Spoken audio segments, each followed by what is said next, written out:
welcome back to the Forests of Fenario, my little corner of the Grateful Dead and Friends universe.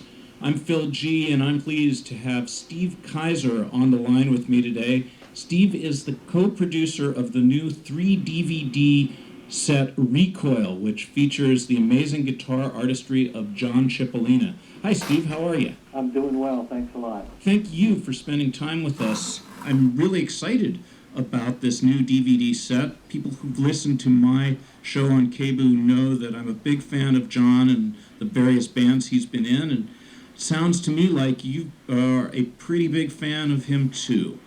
I am indeed. I first started working with John Cipollina in 1981 and was with him as his manager for the last 7 years of his life, so got to know the man very well.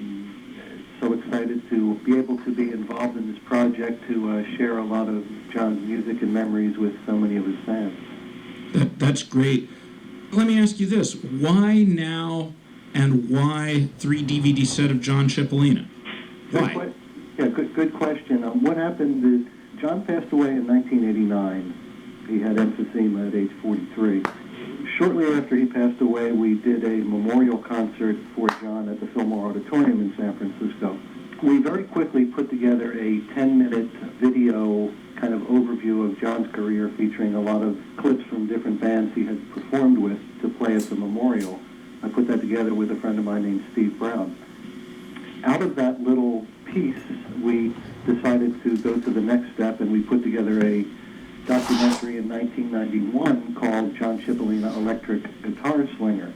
Which is the first 1-hour documentary which featured interviews with a variety of John's peers, with John himself, and little clips of primarily John's solos on a handful of tunes that he played over his career.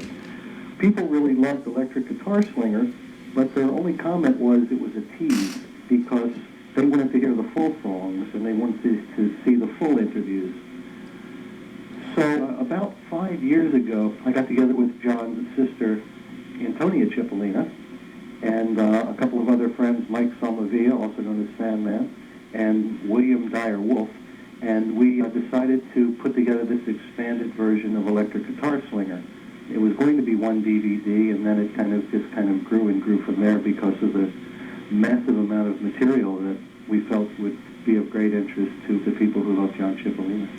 Now, according to the website, the first DVD is pretty much Electric Guitar Slinger, I assume upgraded to DVD standards, VHS being what it was. Are there extras on the first disc that weren't in the original release? Well, yeah, we did remaster Electric Guitar Slinger for DVD number 1.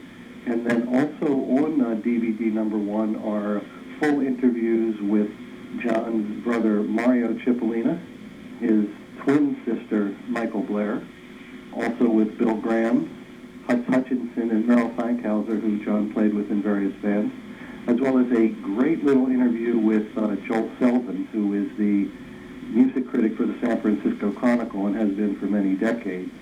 And he makes an interesting comparison of John and Jerry Garcia in that little interview. So that's disc 1. Disc 2 is loaded with interviews. Nick Gravenitis, Barry Melton, David Freiberg, Gary Duncan, great interview with Jerry Garcia, really interesting insights from Dan Healy. There's also interviews with Terry Dolan, Nicky Hopkins, Greg Douglas, Merle Saunders, Jack Cassidy, Martin Fierro, and Rocky Sullivan, who fronted another band that John played with during his career. Steve, what about John was so special versus other guitarists from the Bay Area, say Gary Duncan, Jerry Garcia, Bob Weir, Jorma Kaukonen? Mm-hmm. They're all fabulous guitarists, but what made John so special? Well, a couple of things, and in all due respect to the names you've mentioned, because I love and really appreciate the contribution they've made, but a couple of things that were distinctive about John is the sound that he made, his guitar tone. I know that Martin Fierro once said that if you were in a room with 10 guitars playing and you heard John's sound, you could pick it out. His style was very distinctive.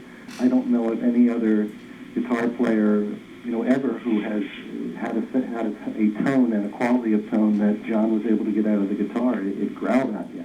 I think that really makes him distinct. He was greatly influenced by Link Wray, and there's a couple of wonderful videos of John playing with Link in the Recoil project. Link Wray kind of created a sound of the 50s for rock and roll. Cipollina, to my mind, created that sound for the 60s.